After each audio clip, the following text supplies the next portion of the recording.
We call it two-way tonight because it's at night where I am here in the East Coast, although I've done the shows from other places. It's a little pro East Coast bias, right? Because in Hawaii, this is not two-way tonight. I get so many emails from you all. It's delightful to have so much feedback from the community. I'm sure others, you're going to nod your head when I see this, but I got a very long email from a guy who doesn't like me touching my nose during the show. He doesn't recognize it's part of my shtick. It's literally in the teleprompter. Every few minutes, a touch nose. It's like my Carol Burnett thing. So please stop complaining about that. It's what part of what you're paying for. Thank you for being here. There's lots of news, legit news, about 20 different stories we're going to cover tonight.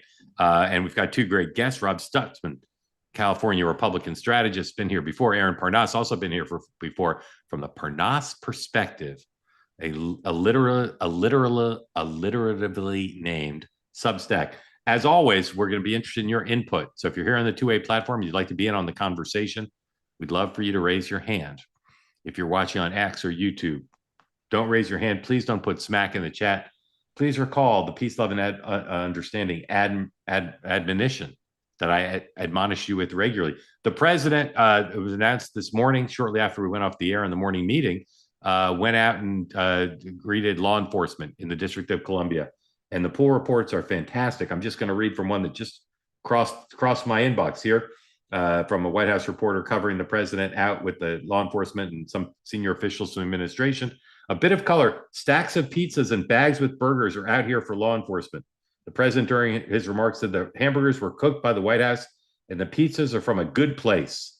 He said he would hang out with folks and eat pizza. The pizzas are from, according to my former ABC News colleague, Karen Travers, they're from Wise Guy Pizza. Anybody from Washington on here? Is that good, Wise Guy Pizza? I once actually got pizzas from Wise Guy. I believe that's where it's from, and brought them to the CBO. So a story for a different night. In any event, very glad you're here. I'm going to run through the news quickly, and then bring in our guests, and we'll show some video, and then we'll take your questions. So again, if you're here on the platform, want to get in the conversation, please raise your hand. Let's see. So many things I could start with here. Well, let's start with a word from our sponsors at Cozy Earth. They are sponsoring this program. Oh, by the way, before we do that, remember that this program is available as a podcast. It's secretly been available on podcast for several weeks, but we didn't tell you. Don't ask me why. Now we're telling you, and let's be clear. I love how well the Morning Meeting podcast is doing. It's in the top 10 of news podcasts, and this podcast is in the top 30, last I looked, but not in the top 10. So do me a favor. If you've already subscribed to the Morning Meeting podcast, subscribe to this one too. Hit us on YouTube, of course, but whether you're on Apple or Spotify, please subscribe to the podcast there. As I was saying, Cozy Earth, our sponsor, they make incredible clothes and bedding, all from viscose from bamboo, naturally whisking away moisture wherever you are. And I'll tell you, as I've told you before, the bedding, I've slept on it all summer. It's fantastic. Comes with a 10-year warranty and a 100-day money-back guarantee. And the shirts are great, but I'm all about the pants. There's new pants available now. Bamboo joggers, everywhere pants. They're all super comfortable. They look great. You can wear them anywhere. And I've been wearing them all summer, and I couldn't recommend them to you more. And you'd say, well, Mark, they're nice looking, they're comfortable. What's the third factor I should look for in an article of clothing? Of course, cost, price. You don't want to pay a lot of money in these inflationary times. Here's what you can do. Upgrade your summer sleep now. Head to CozyEarth.com. Use the code TWOWAY for a miraculous 40% off. Again, CozyEarth.com. Use the code TWOWAY. It's 40% off their pajamas, their sheets, pants. Go do it. Sleep cooler, lounge lighter. Stay cozy. Thank you for listening. All right. Now I'm going to run through the stories. And again, this is an incredible amount of news. And I could restack these in about 1,000 different ways, but I'm going to do them lickety split, like headlines, like Bobby Batista on Headline News. And then we'll bring in our guests and we'll talk about a bunch of stuff. The Court of Appeals in New York threw out the $500 million judgment against Donald Trump that Tish James had brought against him. Incredibly complicated ruling, 3 different opinions, hundreds of pages, and the case is not over. And they said the judge didn't totally screw up the case. At least that's a preponderance of view. But the $500 million judgment that the president had to scramble to raise money, and it was a really time occupying thing for him. The judges said that was too much, so that case will continue. And Tish James is claiming partial victory, but it is a big win for the president overall. That's one thing. As I said, the president went out on the patrol. We'll listen to a bit of that. No real news there. He also talked about Ukraine today, and he said Ukraine has no chance of winning without attacking Russia, which is an interesting thing. We'll talk about that. One of the Joe Biden's top spokespeople in the White House, who worked with the counsel's office, said today that he only spoke in person with the president twice during his 2 years in the White House. And you'll see that that seems to contradict some of the public statements he made defending the president. More happened with the Fed and the question of this woman, Lisa Cook, who's on the Fed, and whether she will be succumb to the pressure to be removed from office one way or the other. Gavin Newsom raised $6.2 million in the first month for the redistricting fight. Lots of conversation again today about Gavin Newsom and his role in the Democratic Party. J.D. Vance went to Ohio. We'll listen to a bit of that to talk about the big bill that they passed. And Kamala Harris announced her book tour, and we'll look at her promotional video for that. And then lastly, James Dobson, whose work with Focus on the Family and the Reagan Coalition was a historic labor of love. He was a conservative activist and organizer and inspiration. I had the pleasure of meeting him and interviewing him a few times, and he passed away, and that's getting a lot of attention in many circles. All right, let's bring in our guests. Our guests tonight, Aaron Parnas, the Parnas Perspective, and Rob Stutzman, bringing them in. I'm going to ask for a little help bringing them in. Sam, if you can help me with that, I would be much obliged because my computer's freaking out. Are you able to do that, Sam? Here we go. All right, there's Aaron. Aaron. How are you? Great to have you back. You haven't been here in a while. You too busy for us? Like, what's the deal? Not too busy at all. Just super excited to be here. All right, you guys know each other? No. Right. Good to meet you. Let's pretend we're at a cocktail party. Hey, Rob, Aaron, do you guys know each other? No, Rob, you're a Republican strategist in California, worked for Arnold Schwarzenegger and 72 other people. And Aaron is one of his generation's leading, I'd say, what would you call it? Content-driven influencers. What do you think of that, Aaron? That's guilty as charged. We'll take it. Okay, Aaron, Rob is a great chronicler of the age in which we live. Aaron, you stop me if I get something wrong. He's not in the AOC wing of the Democratic Party. He's more like a John Bro Democrat. How's that? I don't know who John Bro is. I know. I knew you would. But I do. So I got Rob Aaron. John, you're to the left of John Bro. John Bro was a Democratic senator from Louisiana, tall, handsome guy, loved tennis. I believe he passed away, and if he didn't, I apologize. But I think he did. Somebody check for me. Anyway, he was back then. You could have Aaron. You won't believe this because this was during my lifetime and Rob's. You had Democratic senators who were more conservative than the most liberal Republicans in Congress, like literally. And you had the opposite. You had Republicans who were more moderate. Crazy, but it existed. And I know I keep harping on his looks. He was a handsome guy and a great senator for his state. People putting in the chat, David Boren, Sam Nunn. Yes, there were a lot of moderate Democrats back then. Anyway, Aaron is left of center, but he's not so far left. He's left America, as they used to say about San Francisco Democrats. And I'm grateful to you both. Who turned 81 in March. Senator Bro, hope you're watching. I don't know. I'm confusing him with someone else. It's great news. I feel so relieved. And again, my apologies, Senator. Really grateful to you both for being here. And I ran through the headlines, but we're going to run through some more. And I wish I had a giant wheel to spin to decide which to start with. But let's start with Ukraine, because in all honesty, that's the story for this planet right now. Let's go to number 5. This is a Wall Street Journal headline, an incredible statement. You'll recall that when Joe Biden was president, this is a Wall Street Journal headline. I'm going to blow it up a little bit because my tired eyes aren't going to see it otherwise. Wall Street Journal, Trump says Ukraine has no chance of winning war without striking Russia.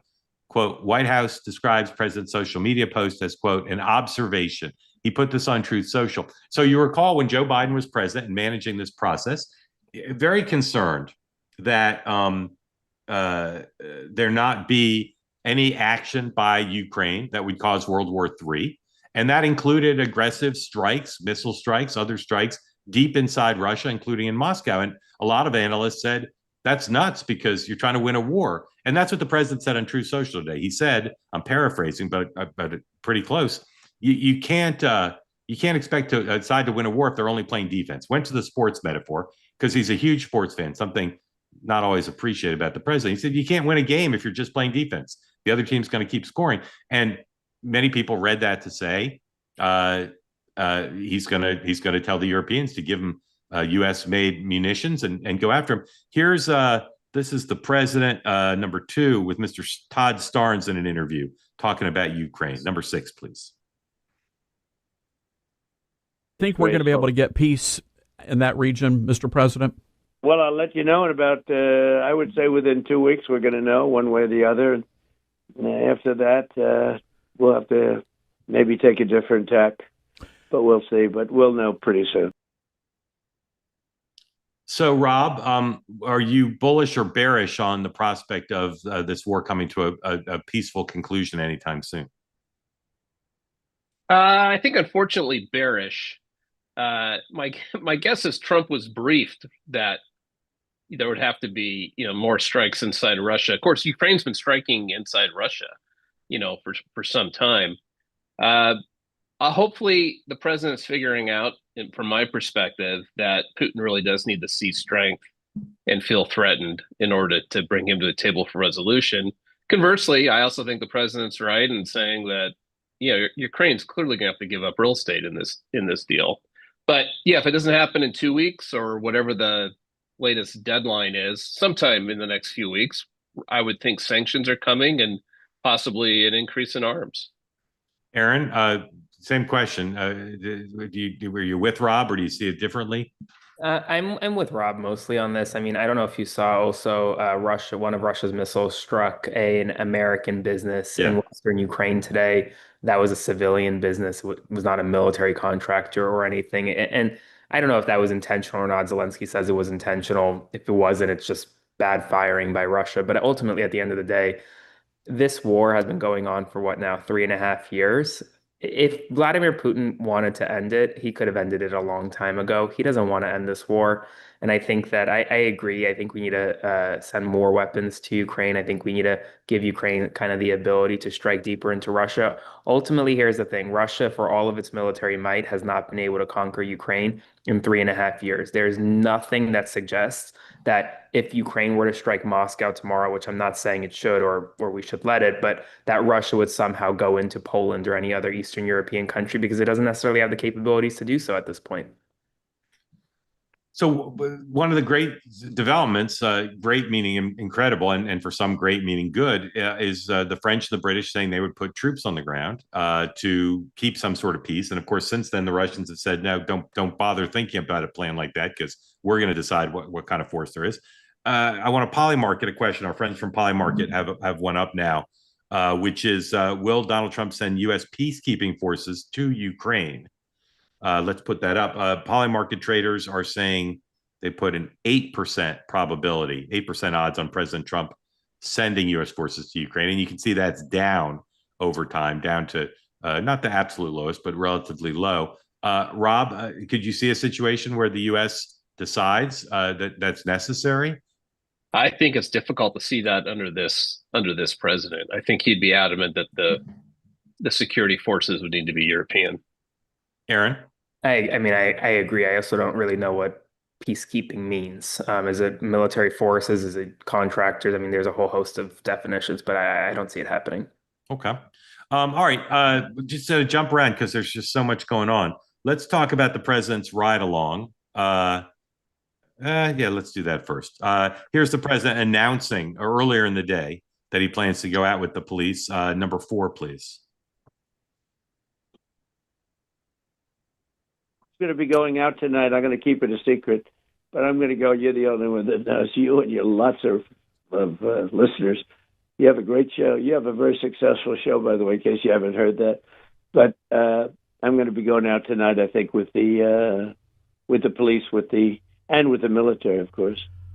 So we're going to do a job. The National Guard is great. They've done a fantastic job. Okay, and here's some sound from the president visiting with the folks out in DC. Numbers are way down. I'm looking at, you saw some of the stats. They just read them out to me inside. The numbers that we haven't seen here ever. And I think it's probably right now, it's, to me, I feel very safe now, and I'm hearing people are very safe, but I know within 2 weeks it's going to be, Pam, it's going to be at a level that's even far superior. So I just wanted to thank you all. You're doing incredible. You're incredible people. You make the country run, frankly. You make the whole place run. We're going to have the best Capitol ever. We're going to have it's going to look better than it ever did. Now, I got the impression, and I bet some of you did too, when he said in that interview he was going to go out, that he was going to be like Serpico, and he was going to put on like a ski hat and a fake beard. And I thought that's what he wanted. Yeah, bad boys. Yeah, bad boys. But and if you go to my Twitter feed, you can see a great picture of Al D'Amato and Rudy, who did that back in the day. But Aaron, I think at a photo op like this is going to supporters of the president are going to say awesome support for our law enforcement, and detractors are going to say, well, this is just further confirmation that this is all just meant to be a series of photo ops to make hay out of the crime issue and run against a Democratic city with the overwhelmingly majority Black population. But how do you see this? Is this good, bad? What he's doing? Well, the photo op. I mean, the photo op. No, the whole thing. Today's photo op was at the Park Police Headquarters, which, if anyone knows anything about DC, it's not really near any centralized location, so there really isn't anyone there. So this was a set-aside photo op. As far as the whole thing, I was actually out today walking around by Union Station, and I spoke to one of the members of the National Guard from South Carolina, and I kind of just asked, like, do you want to be here? Like, is this what you want to be doing? And they responded they have no choice. And ultimately, I mean, is there a crime issue in DC? Of course there is, and anyone who says there isn't is lying to you. But do you need military boots on the ground to combat that crime issue? And do you need military boots on the ground in non-high crime areas like National Mall? No. I mean, I think that is a photo op, and that is just a waste of taxpayer dollars. And everyone I speak to in DC recognizes, hey, maybe we do need some more police around in certain areas, but patrolling Northwest DC around a Sephora and a Lululemon or in Georgetown, that's not really doing much. So it's a problem, but how it's being solved just doesn't work. And it's an unworkable a solution here. Rob, I want to ask you a question that undermines the entire premise of this program, which is, and I feel the same way about this redistricting fight and all this focus, including by me, on Gavin Newsom's social media game. I'm just beginning to think that real people aren't caring about any of this. And when I hear people on MSNBC say Americans are going to rebel in the midterms when they see National Guard patrolling our streets, I just think these are great TV stories because there's lots of video to show. And the redistricting story, you got Texas legislators fleeing and Gavin Newsom mocking the president. But is it possible, at least, that, or I don't like to ask yes no questions, how possible is it that maybe both those stories are just there for insiders and cable TV obsessives? Yeah, I think it's a lot of within a bubble, people that follow this for sport, the premise of your show. Yeah. Largely. No, it's not going. None of this is going to matter, I think, for the midterm. I will say this, though. I do think Trump continues to distract Democrats from solving their more significant systemic problems, which is to find real message. So, yeah, my Democrat friends, Aaron resisted this when he talked about DC. Of course, it's all photo op, but Democrats go into the mode of trying to defend DC crime stats. Well, that's a loser. Newsom on redistricting. I mean, basically, he's just telling Democrats we have to be as god-awful threat to democracy as Donald Trump is in order to compete with them. Well, that's not a long-term durable message. So, Democrats may think they're putting points on the board internally, but I still think externally. New York Times, great reporting this week on the crisis, they called it, in Democratic registration. Yeah. Long term, they're not fixing their systemic problems. Trump distracts them with all these types of gambits. Yeah.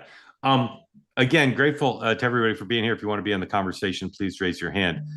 This story about the president's the judgment against him of $500 million being thrown out. And again, it's a very complicated mixed decision. The president celebrating the victory. Tish James is downplaying it. And again, if you read it, it is mixed. Either of you have anything you want to say about it? I find it kind of complicated, but either of you have anything you want to say about lawfare or anything else? I mean, I thought that the judgment, the $500 million judgment was way over. I mean, was very egregious when it was first kind of entered. I mean, I thought he committed civil fraud, and I'm glad that was upheld, but the penalty was kind of crazy. So what makes you say he committed fraud? Well, I mean, when you go back, I mean, listen, a judge found based on the documents that the Trump organization committed civil fraud. I can go back and I can detail the exact reasons why. But ultimately, I think that the penalty here was just very high for any case. I'm not saying he didn't, but that judge was so biased against him that I find it whole thing questionable. Well, the appellate court upheld it. Yeah, you're right. Rob, thoughts? Yeah, no, I agree with Aaron. It was egregious. I think we always assumed it would be overturned in terms of the judgment. I do think it's interesting that the appeals court upheld the fraud. It seemed to me, I'm not a lawyer, but I play one on two-way, is that it was the type of fraud that a lot of businesses do. And so, sure, technically, probably guilty. But if we want to start looking into all these, every real estate developer in New York City, you'd probably find a lot of the same. Yeah. Although I can testify without even asking you to that none of us have ever declared two different homes that we owned our primary residence. None of us have ever done that, right? Not yet. Not yet. Okay. I don't know. Aaron, do you own anything? I do own one home. One home. Okay. Not two, though. Rob Stutzman is like a Steve Schmidt caliber of a successful Republican consultant. He's got homes all over the world, but only one declared as his primary. All right, let's do a little Biden-Harris news. Ian Sams. You guys know Ian Sams? You know who he is? Yeah. Aaron, do you know him personally? I met him, I think, once or twice. Seems like a nice guy. Well, funny you should say met him once or twice, because he testified today before the committee investigating Joe Biden's auto pen use and the question of cognitive decline, and he said he met Joe Biden once or twice, that he had other dealings with him on the phone or on conference calls, but he only was with him once or twice, which it caused some people to wonder about this thing he said in July of 24 to MSNBC's Nicole Wallace. Roll number 10, please. Have you ever heard any accounts like that or witnessed that? No, I've got to say that doesn't look anything like the president that I know. When I deal with him, he's sharp, he's asking tough questions, and he's speaking, I think maybe most importantly, speaking passionately about what matters to him. Yesterday, when he gives Rob, the speech about what the Supreme Court did. If you were a White House spokesperson and you'd only met with the president twice, would you feel comfortable saying, when I deal with him, he's sharp? Well, if he was sharp both those times, sure. Okay. But otherwise, obviously, it looks like he's spinning for the home team. Yeah, I mean, Aaron, to me, it's a little uncomfortable and not the least bit surprising or shocking that he was not meeting with the president on a regular basis. But just from a credibility point of view, again, it rubs me the wrong way to hear what he said. But I mean, who cares? And I say that in the sense of like who is even thinking about the auto pen outside of James Comer's committee right now. I mean, not many people. Okay, I think Mark, I think you have to remember though too is that the very Democrat power brokers, Pelosi, Schumer, that pushed Biden out of the race, also said the same thing. Yeah, and in defending him to the in the New York Times. So yeah, and just to be clear, I've said this so many times. There were times when he was fine, and we saw that in public at State of the Union. So his bad moments, he had many more bad moments than the Democrats, and Ian Sams wants to admit, but he had many more good moments than the Republicans. But the tie goes to Republicans in the sense that you don't want a president who only sometimes has good moments. You want the consistency. I mean, I will say, Mark, that I met the President Biden in the Oval Office in December, 3 weeks before he left office, and he was completely fine. So completely fine, totally. And you talked to Gavin Newsom yesterday. We'll talk about that in a minute, but let's do the second half of our Biden-Harris news. Announced today, number 22, Vice President Harris will begin her book tour on September 24th, and she's going to like 15 cities. I don't know. Does anybody know? Is she charging for these events? Probably. Just got to buy a book. I don't know if she's charging. Sometimes famous people charge. Here's a little video they put out, number 24, to promote this auspicious occasion. And now, it is my honor to now announce Kamala Harris. Hey, Philly! We've written a book, 107 days. It's good to be home. Shortest presidential campaign of all time. Live from New York, it's Saturday night! What do you want people to take from the story that you have to tell of those 107 days?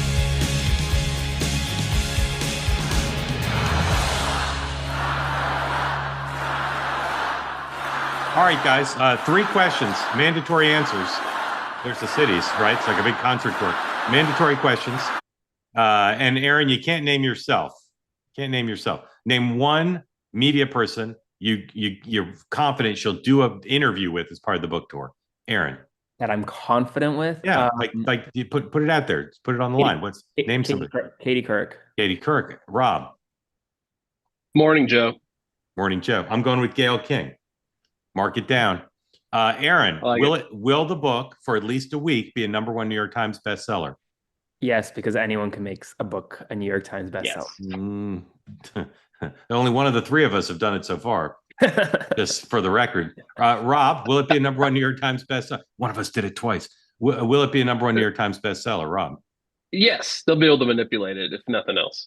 And I think there'll be some genuine interest. Okay. What will be the biggest news in the book? You don't need to predict it exactly, but what will the category of thing be that will be the biggest news in the book? It'll be the headline from the book. Aaron.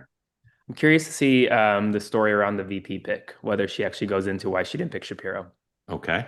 Rob, that's a good one. I think she'll put on the record regret that she did not counterdict more Biden positions.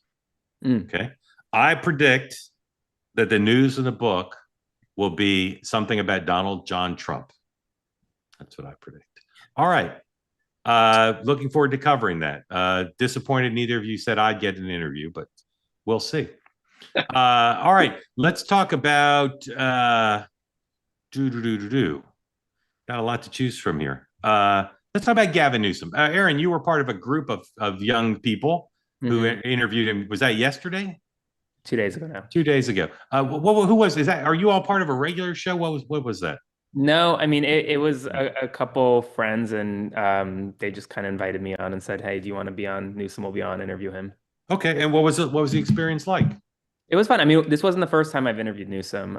He's a great interview. I highly recommend watching. I think he's just very authentic and very fun to interview, and especially around the Texas, California stuff. I mean, they're doing a big push right now, so. Right. Okay. So we're going to talk about Newsom for a minute. My reported monologue on the new episode of Next Up, which is on YouTube now and on a podcast, is about Gavin Newsom.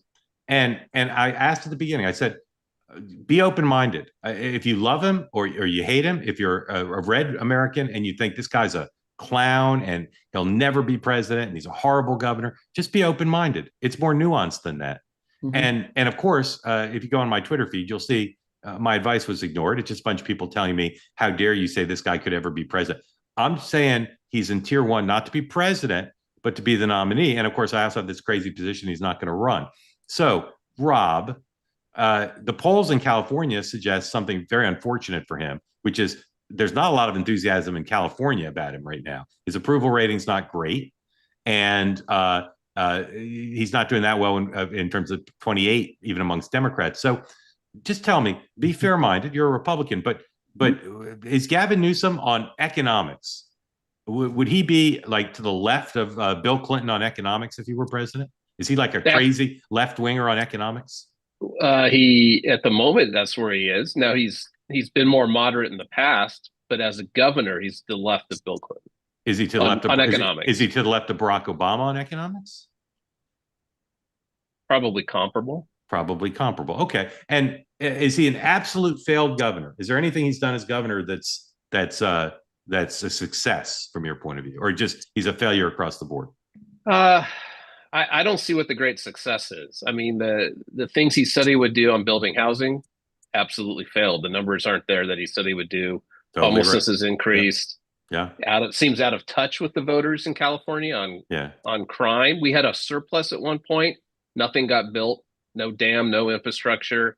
And now we have a substantial, significant budget deficit that he will leave to his successor. How is it that the economy of California is now the fourth largest in the world if he's such a horrible? Is that just a spite? His attempts to destroy the economy?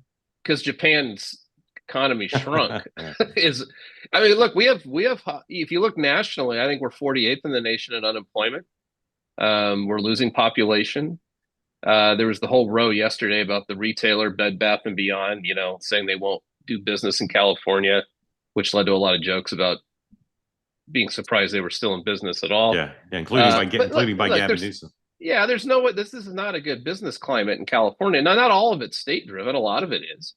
A lot of it gets really bad when you get to municipalities like Los Angeles, as a city that's just untenable for businesses. Yeah. But the abundance stuff, California's the poster child for it. Yeah. We can't build anything out here. Let me just ask you, if he's such a failure, how could he even consider running for president? Oh, I think it's the birthright of any California governor to potentially be a presidential candidate. I mean, you have extremely high profile. You are, just by virtue of holding that office, a leader within your party, whether you're Democrat or Republican. I mean, every California governor in my lifetime has either run or wanted to run for president.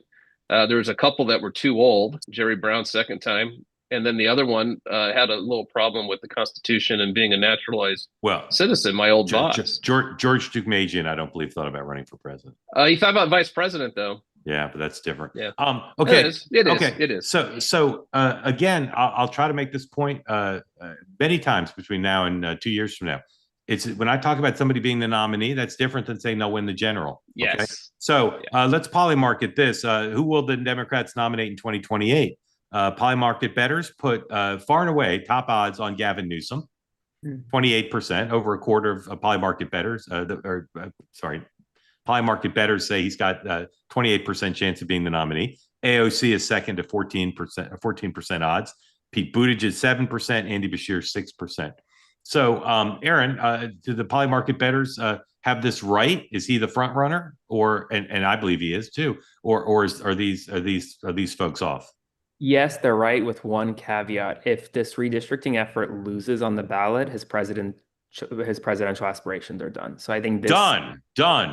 Aaron, binary. If it doesn't pass, because I can tell you, I don't think it's going to pass. You're saying he's betting the whole thing on it. I think he's taking a big swing here. If he can't deliver his state to pass these new maps in a time where Democrats are really galvanizing around him.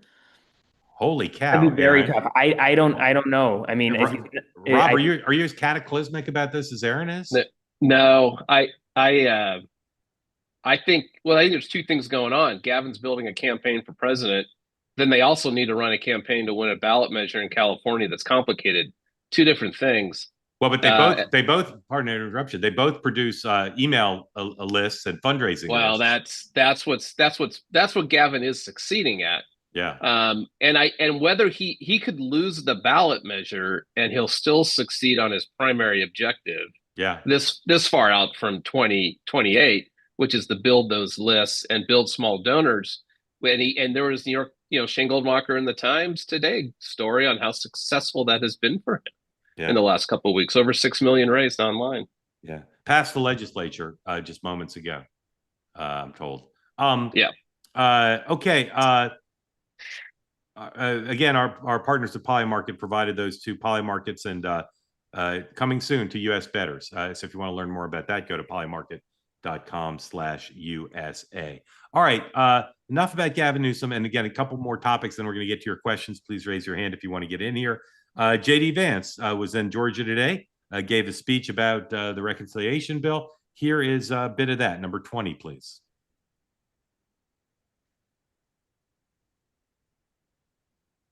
Law means for you is that your take-home pay is going to go up over $10,000 over the next few years.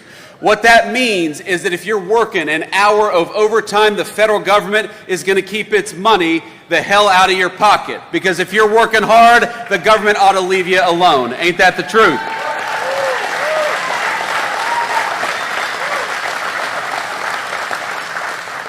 To every single moms out there, any single dads, any people who work hard every single day. I had a single mom, and for a time my mom worked at a restaurant. She waited tables like a lot of folks out there. And you know what we did in this new law? We said that if you're working hard and you're making your income via tips, we are not going to tax tips anymore, because we want to give everybody out there that's working hard for those tips a little bit of relief. And that's what the working families tax cut did. No matter where you are in this country, if you're working hard and play by the rules, you ought to have a government that stands up for you instead of fights against you. That's why we increased the child tax credit in the working families tax cut. That's why we eliminated taxes on overtime and on tips. And that's why we had the biggest tax cut for families that this country has ever seen, because we believe that you ought to keep more of your hard-earned money, and we believe that if you're busting your rear end every single day, the government ought to make it easier for you and not harder for you, and that's why we fought for that legislation. Aaron, that's good. It's enough. Aaron, have you ever covered a presidential candidate of either party campaigning in Georgia? You ever done that? Not on the ground in Georgia. Okay, I'll tell you two things they'll do every time. They'll drop every G, even if they're not Southern, and they'll never say the word you. They'll always say yeah. I mean, that guy, I've never heard, I don't know, Yale, if you put yeah in your term paper, do you think the professor corrects it? Rob, as you know, probably I'm a big believer that this guy's on a glide path to nomination. How would you rank him based on that clip as a seller of the Republican record for the midterms? That was pretty good. I mean, I think those are the highlights of what Republicans have to do to define the big, beautiful bill as something that was beneficial. I'm skeptical that the bill matters at all in the midterms, one way or the other, including on even the Medicaid cuts. But they have to get out and define it. That's what VPs are for. He's touring the country doing standard issue VP duty, extolling the accolade, extolling the virtues of their bill. Do you think that the midterms will be about the economy? Yeah. So it matters in the sense that how it impacts the economy, right? Yeah, if it does. Yeah. I think tariffs are going to impact the economy. Yeah. Aaron, what would you say young Democrats would find most appealing about JD Vance? About JD Vance? Yeah, if anything. I don't know. Honestly, I don't know that there's much. I mean, he comes off as very kind of robotic in a lot of ways, even in that clip. Yeah. And are you following the Georgia Senate race at all?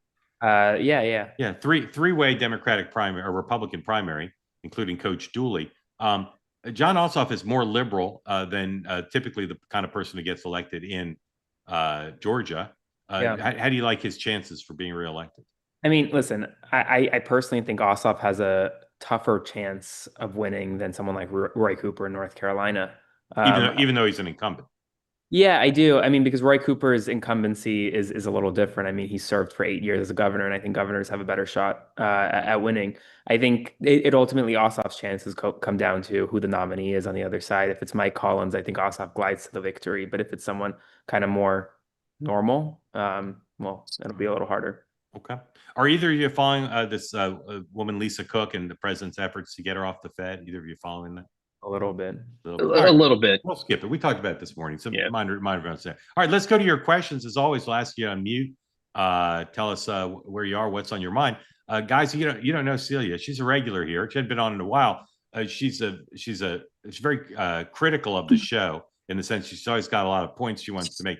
She's like the shadow executive producer of Two Way Tonight. So chances are I'm in the emails all the time. Chances are she's not going to ask you a question about healthcare policy or Russia. She's going to say, Mark, your lighting is horrible. But Celia, Celia, tell folks where you are, dog's name, and what's on your mind for Rob and Aaron. Thank you. Well, since you took my first point about your lighting, just kidding. Stop. This is Olive. She is a 3-year-old golden retriever that is so annoying. She's the best. I just got home and she just wants nothing but pets. Yeah. But Reasonable. basically, so I'm calling from East Tennessee. And one thing, Mark, I've heard you discuss of the past few weeks is the superiority of the Iowa State Fair. Being an Iowa native, I completely agree. And then I've also kind of randomly heard this intersection with everyone, you and Real Clear Politics Pod, talking about how school is starting so early. I don't know if you're aware, but there is a law on the books in Iowa that public schools cannot start before the finality of the state fair. Yeah. Which as time has gone on, I understand that that is a big part of why the culture around Iowa endorses the state fair so much, and I think sends so many kids, because it's always accessible to people that just want to travel or people that want to show. But I agree with everything you said so far. Not that you care. Oh, I do. I care very much. Just kidding. But my only point I was going to make is anecdotal. This is like the definition of anecdata. Yesterday, I was talking to a friend of mine. We went out and got a drink after work, and she was an RFK supporter in the previous election, but from the very left side. Like, she would describe herself as crunchy, if that makes any sense. And we were talking about Newsom's Twitter account, and she loved it. And we were both showing each other tweets that we thought were funny. And maybe, like, I'm someone that's like, hey, if you can, attract people via humor, I think you would probably succeed more so than other people. And I think Newsom is kind of doing that. But I just made a comment to her and I said, oh my gosh, do you remember that Newsom was the governor that got caught eating at the French Laundry with people while he was filling skate parks with sand so that people couldn't go outside, and arresting surfers that were outside during COVID? And I saw just the light drain from her eyes the second I said that. She said, oh my gosh, I totally forgot that that was him. And so I just kind of wonder, I mean, he was so prolific and had such a national profile through the past few years when, he obviously, it was a him versus DeSantis situation. So I wonder what he looks like to the normie. And like my friend, she's not super into politics. She's just into her own niche issues and kind of follows that, which I think most normal people do. And I wonder if that is something that will be shared across the board. Will there be things that will stick out to individual people with his record that will just make him untenable? Yeah, great question. I'll go first, and then Aaron needs to go. And then Rob, who's got expertise, will actually answer. Celia, if you listen to my monologue on Next Up, as much as I'm trying to convince people that they shouldn't rule him out as the nominee, the stuff that's publicly known about his personal life when he was mayor is going to be a real shock to a lot of people. And that's just the stuff we already know about. So the answer is yes. And Rob will back me up. All these businesses that he talks about, as far as I know, they've never been heavily scrutinized. What kind of record did they have? So there's a lot. And that's true of everybody running. He's probably been the most scrutinized of the people talked about because California. But yes, there's a ton of stuff that will rub people the wrong way. And that's part of why I don't think he'll run, because I think he knows what that would be like. Aaron. I mean, I would just say one thing is that I think Oppo research has gone out the window with Donald Trump. Disagree. Plays by different rules, Aaron. I don't know. I mean, I think Newsom is trying to set himself up as kind of the liberal version of Trump in a way. And I don't know that any scandal will bring him down. Okay, Aaron, I got to interrupt you. Let me ask you this, okay? And I'm not talking about Gavin Newsom. Let's talk about candidate X, okay? And candidate X says to his spouse, oh, there's going to be a story about my having sex with a porn star, but we'll power through this. What do you think that spouse will say? Like, screw you. Like, I don't know. Get out of the race. That's what they'll say, Aaron. Well, I will say this, Mark. I think the biggest Oppo research on Newsom is something we talked about earlier today, is just that what the state of California is. Yeah. I mean, I think the last thing that I want is a Republican like J.D. Vance running on a do we really want to make America California message, which is what he'll do. Yeah. So I think that is the biggest Oppo research. Yeah. And, trying to run on Make America Like Illinois, no picnic either. Aaron, thank you for joining us. Love having you on. No, you got to go. Please come back soon. Good to meet you, bud. Okay. Rob, thoughts on what Celia is asking about the Newsom factoids that don't get much attention now, but would if he ran? Well, so Celia makes an excellent point, which is that there are there are many Gavin Newsoms out there. I mean, we're only 6 months removed from him broing out with Charlie Kirk, taking a very unprogressive position on transgender sports. So, how many different iterations are we going to see of Gavin even between now and the primaries in 28? So, and of course, off research. The thing about Gavin's problem is going to be authenticity. And he's having a moment with the base who are so desperate for a fighter, and he's able to authentically be fighting Trump over something. I mean, these aren't made up issues that he's fighting on, but does he hold that frame all the way through? And I think Aaron's right to be concerned as a Democrat about California being held up to the rest of the country as this is what you're in for if this guy is the president. So thank you. Appreciate it. All right, get to another person in just a second, but another word from another sponsor. Hiring the right people, vitally important. Rob's, you've had to hire people, right? Indeed. Could take a lot of your time. Indeed. When it comes to hiring, Indeed is all you need. Stop struggling to get your job post read. Best thing you can do is Indeed sponsored jobs. Okay, the sponsored jobs, they rise right to the top. You get great candidates faster, saves you the time, and makes a huge difference. Indeed data suggests 45% more applications than non-sponsored jobs for some qualified choices. There's no need to wait any longer. Do it right now. Listeners to this program, Rob, you're not going to believe this. Listeners to this program, $75 sponsored job credit. All they have to do is go to Indeed.com/two-way. Indeed.com/two-way. Support the program by saying you heard about this on the program. You get a $75 sponsored job credit. Try it out, and you will see how your personnel problems can be solved. Indeed.com/two-way. Terms and conditions apply. Hiring, Indeed is all you need, as Rob said. Indeed. All right, let's bring in Ben. Ben, welcome in. Tell folks who don't know where you are, what's on your mind. For Rob, who's staying with us. All right. Hi. So I'm in Southern California. I'll speak to the only topic I feel like I'm an expert on 38 years, which is California. Mark, I think you're spot on with Newsom. Just to add a little context too, there's a New Testament quote saying, "A prophet is not without honor, save in his own country."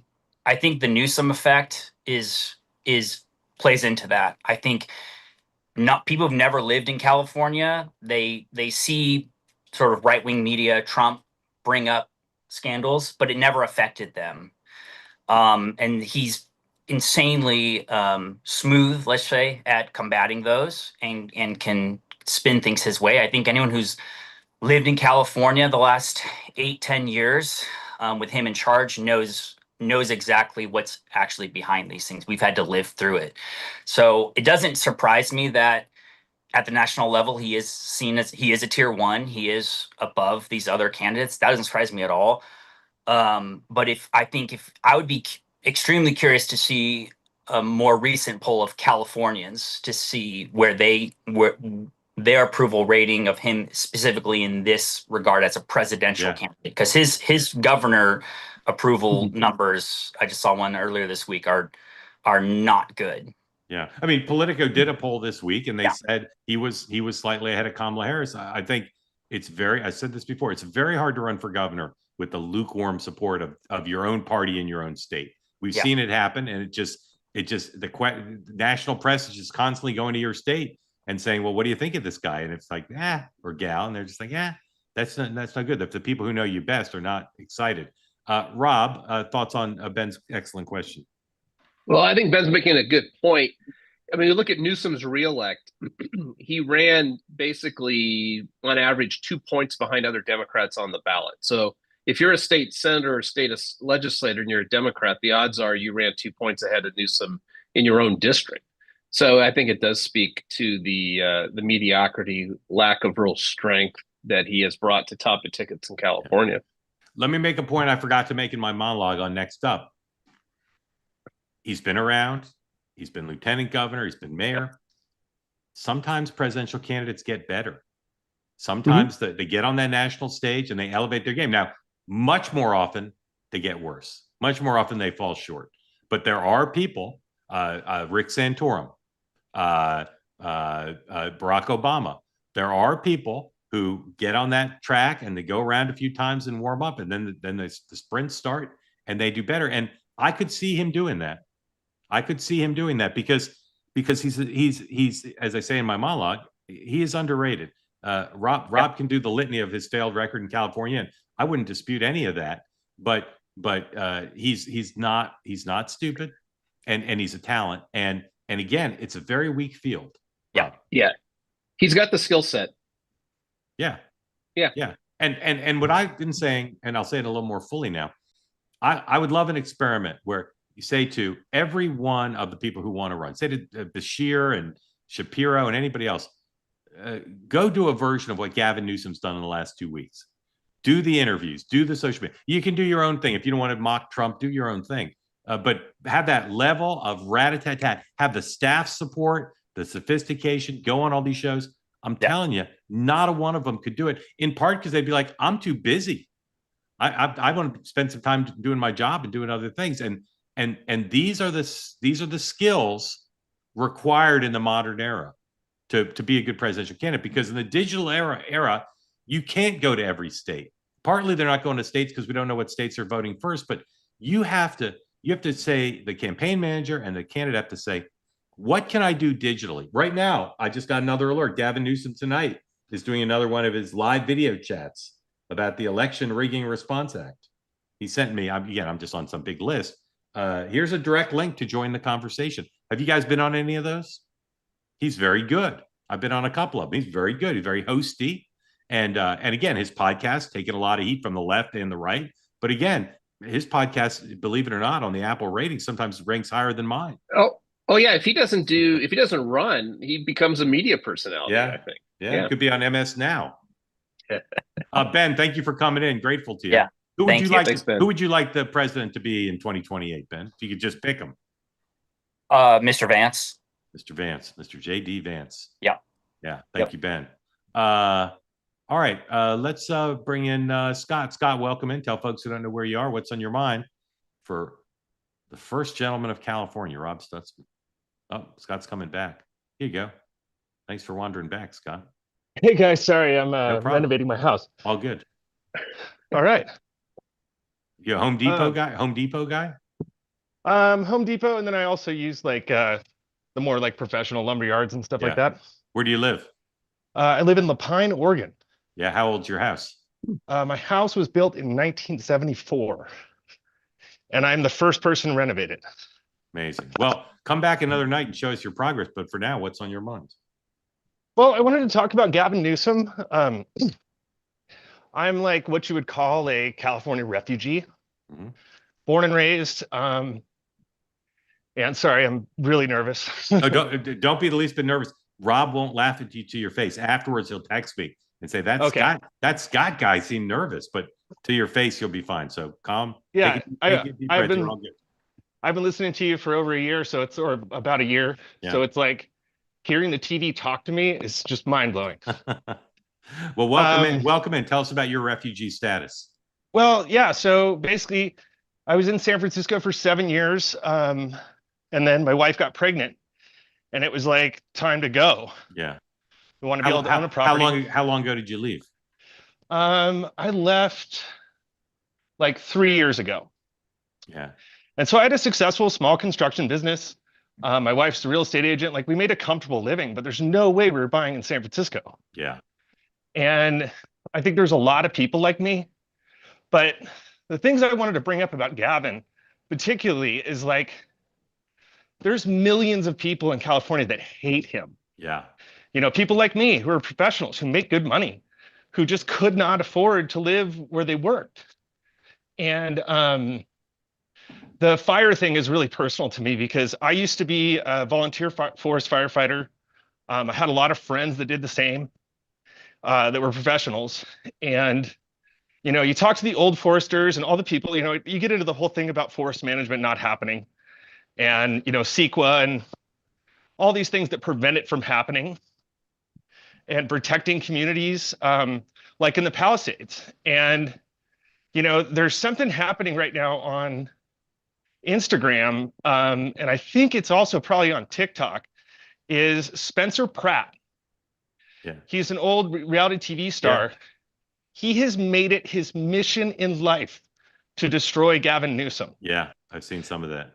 Yeah, his following is growing, and like there's a lot of people like that. And you get into like the Paradise Fire, where, you know, I think Gavin kind of helped cover up for PG&E when they did that whole bankruptcy thing after like the $6 billion settlement against him.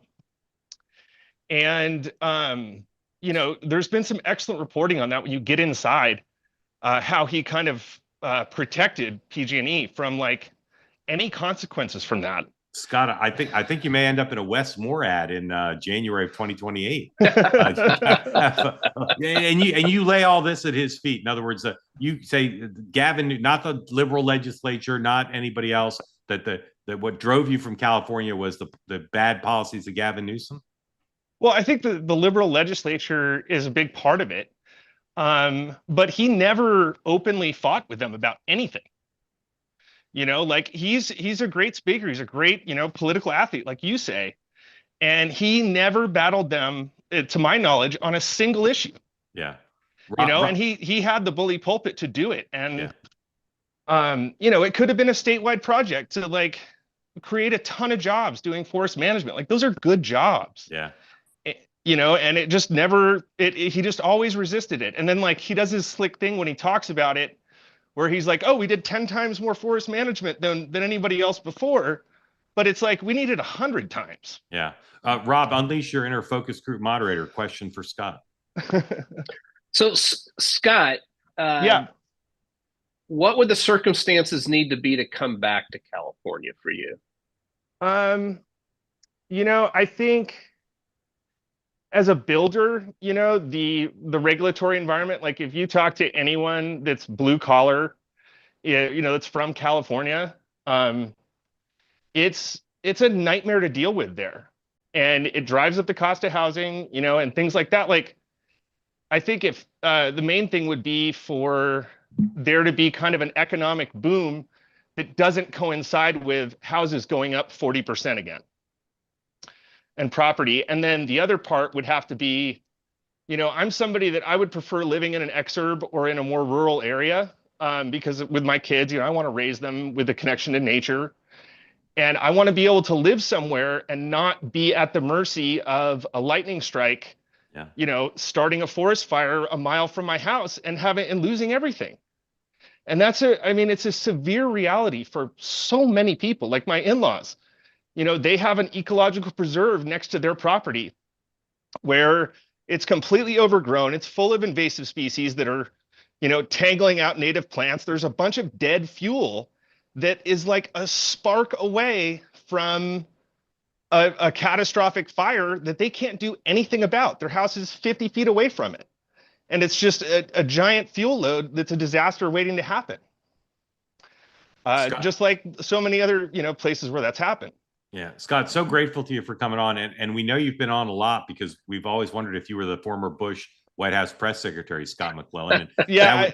Now we know you're not, but we also know that you're a great articulate spokesperson and speak for millions of current and former Californians, who all of whom could be cast in negative documentaries and ads if Gavin Newsom runs for president, including people running against him on the left, not just from the center. So he's got the problem of being governor of a mega state.